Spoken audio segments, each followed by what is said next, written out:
Push on the beat.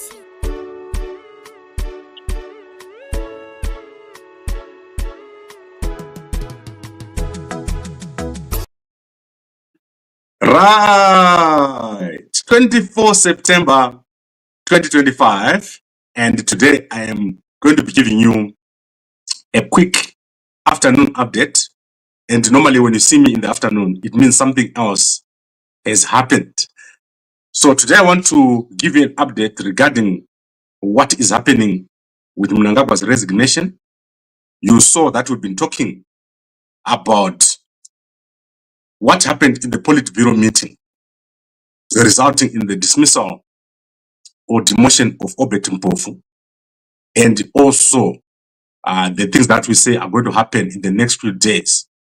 So we have had new revelations taking place this morning from the Newshawks newspaper.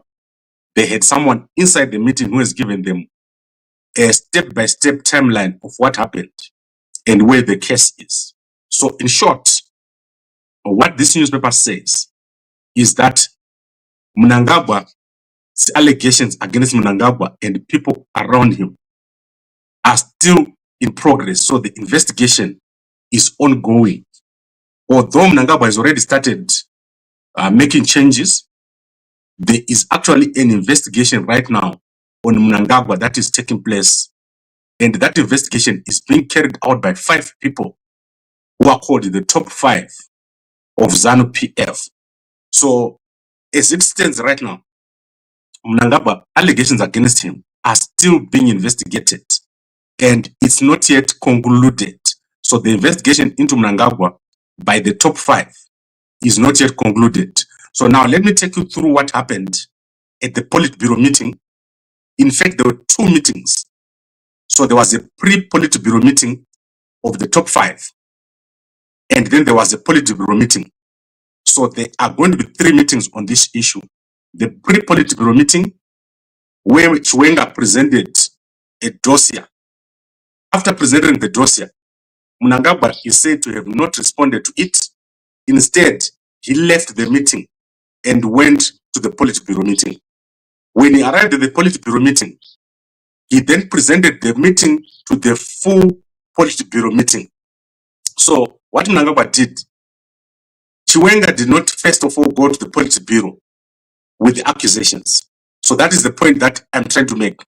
That Chiwenga did not first of all go to the Politburo. He went to the top 5. And then when Mnangagwa refused to answer there, Mnangagwa is the one who took the allegations to the Politburo.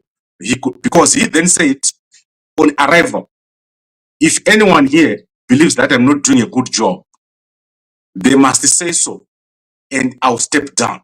So it was not, he didn't say, I'm going to step down because of the allegations. He said, if anyone here believes that I'm not doing a good job, I'll step down. And no one lifted their hands. He then asked people to discuss the report. And Chiwenga was asked to submit the report again to the Politburo. And after he submitted the report, there were then answers to that report. People who spoke in support of the report is obviously Chiwenga himself. And then the people who spoke against the report include Patrick Chinamasa, Matuke, and this information is available in public. It's not my information. It's available inside of the Twitter account of Newshawks.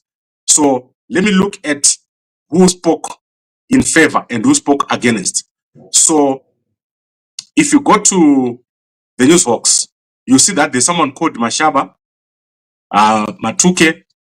These people spoke up. Chinamasa, they spoke up against the report.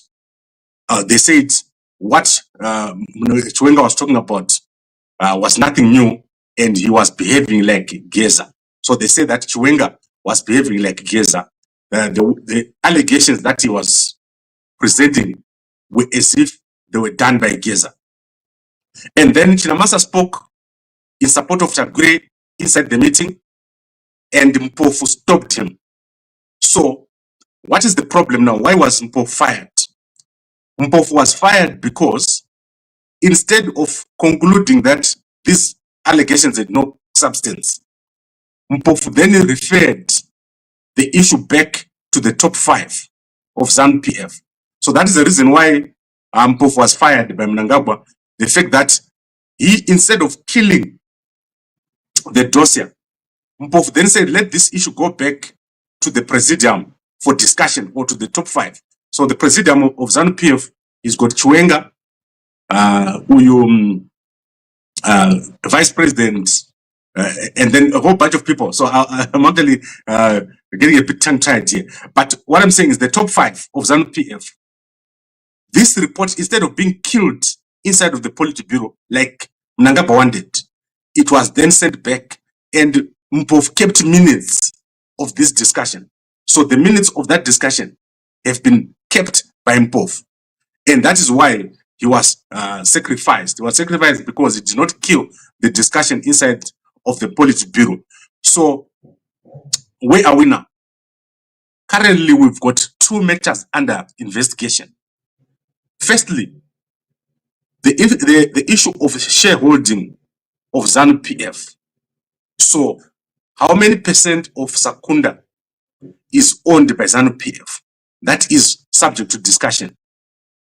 Because Chiwenga in his dossier said Zanu PF owns 45% of Secunda, and the shareholding is being managed by Mnangagwa, and the certificate is being kept by CBZ nominees. CBZ nominees is owned by Tagwire. So CBZ as the whole group was bought by Tagwire. So the shareholding is under investigation. So a report will have to be made to the Politburo regarding the shareholding of Secunda. Secondly, Chiwenga made allegations of corruption against Tagwire, Scott Sampanya, Wikno Chivayo, Tungwarara, and the Delishingwai. So he said these people must be arrested, and they are working with Mnangagwa. Mnangagwa is the one who is enabling them. That is under investigation. Regarding the issue of 2030, it was said by Mapasa, according to this article, that Mnangagwa is not responsible for 2030, and that issue must not be blamed on Mnangagwa. So 2030 issue, if you can see right now, the next day after the Politburo, they started going up back again to the provinces. That is because they wanted to establish and to make sure that the province stand up and say, we're the ones who said Mnangagwa must go to 2030.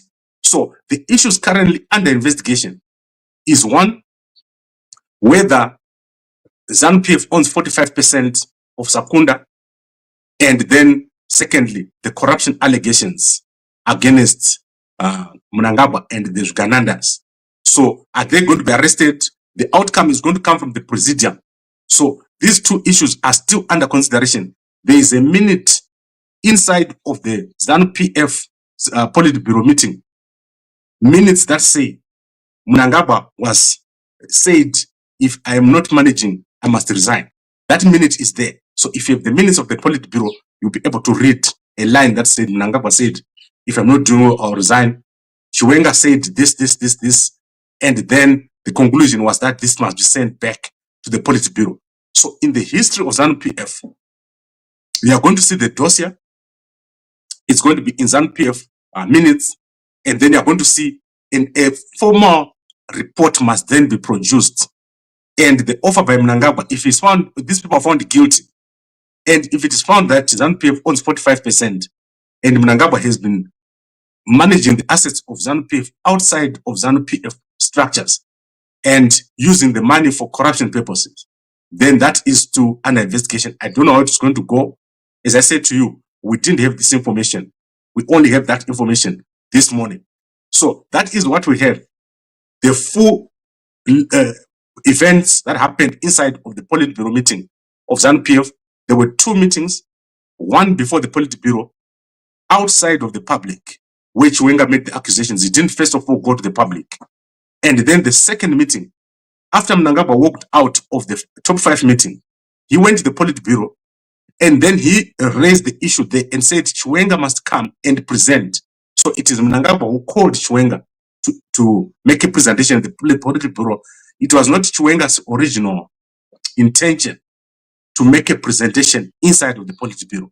So it is actually Mnangagwa who called Chiwenga to make the presentation. And that is clear. As I said, 2 allegations right now under investigation inside the top 5. And Chiwenga is going to be there. These people who support Mnangagwa won't be there. So it's 5 people against Mnangagwa. That is 4 people against Mnangagwa inside of the top 5. I don't know how it's going to go, and I don't know what is the process they're going to investigate, choose to investigate. But the outcome is simple. Is Zanu PF going to get their shares back? Out of the 3.2 billion that has been made by Taguri, how much is going to be given back to Zanu PF? And also, what to do with the corrupt people? Thirdly, the core option was discussed. And Chiwenga once again blocked the core option. He says that core options must not be discussed inside of the Politburo. So it's not that these people are not co-opted. It's Chiwenga who has told the Politburo that these issues mustn't be discussed. He's using his strength as vice president and also as a war veteran inside of the Politburo to stop those discussions. I hope that this is clear. You can go and check this out on Newshawks Twitter account, and then we'll be able to discuss more development. There have been more developments on the case, but I don't want to mix issues. So I'll see you guys later in the afternoon as we unpack other issues. Thank you very much for watching, and a good day to you all.